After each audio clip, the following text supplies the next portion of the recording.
How to add order tracking onto your Shopify orders. So here from the home page, I'm just simply going to go to orders and I'll click on this test order which I have created. Now from this page, it might look similar to this. You will click on fulfill item and it's going to look like this.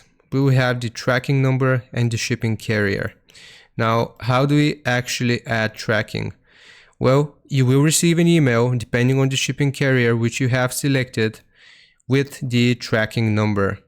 So here you want to check your email and input the tracking number right here as an example, and as you can see, it automatically fills out the shipping carrier. So that's how you do it. You check your email, you get the tracking number from there, you paste it onto the tracking number section here, and it will automatically detect your shipping carrier. And then you will click on fulfill item.